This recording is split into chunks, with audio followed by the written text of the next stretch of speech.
este video hablaremos acerca de Durkheim y la cuestión del individualismo.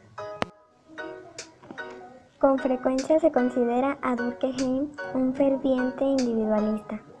Los escritos de Durkheim representan un intento de separar el individualismo liberal, visto como una concepción de las características del orden social moderno, del individualismo metodológico.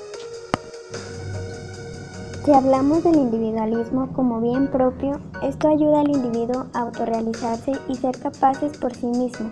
Debemos pensar en nosotros mismos para poder ayudar a las demás personas.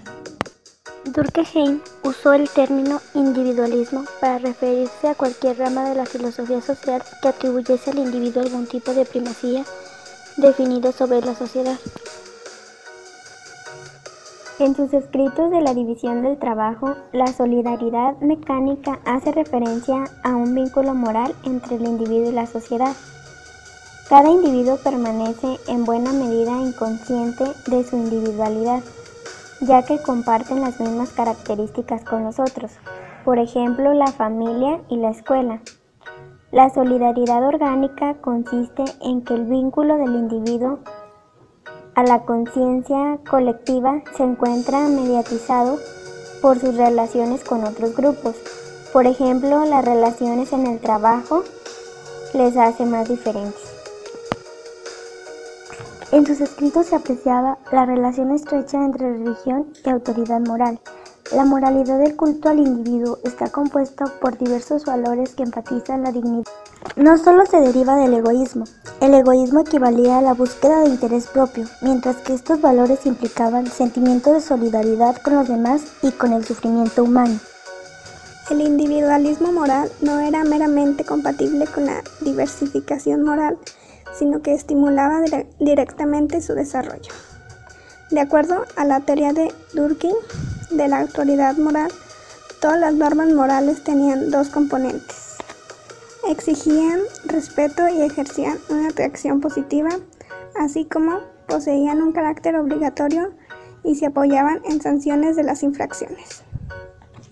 Las tasas del suicidio constituyen el índice más claro, así como en los estudios que realizó Durkheim, notó que los deseos humanos sobre el suicidio no eran simplemente dados, sino que poseían una naturaleza plástica.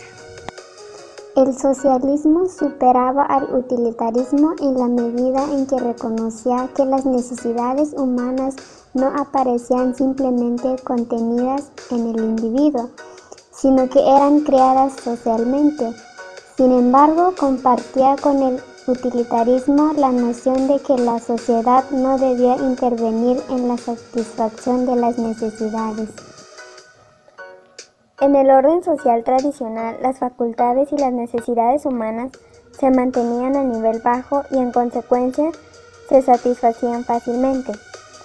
El dominio de la conciencia colectiva cumplía una función en cada uno de estos aspectos.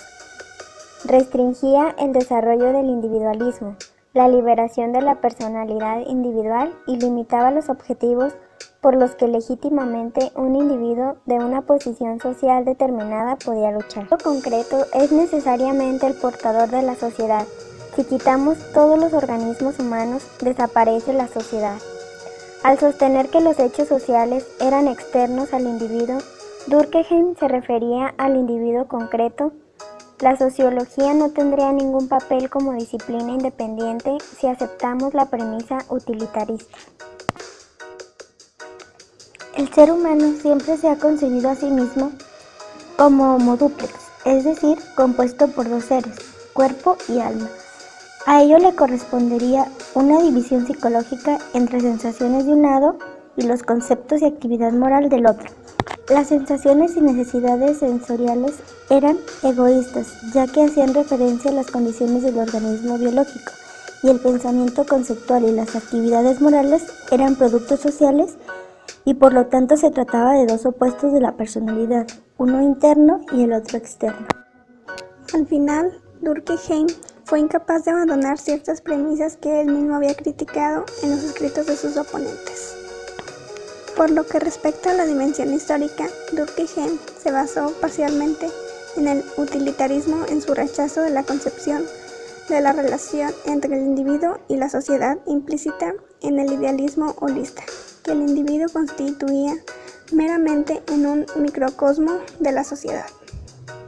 El individuo en la sociedad no era meramente una huella pasiva de las formas sociales, sino un agente social activo.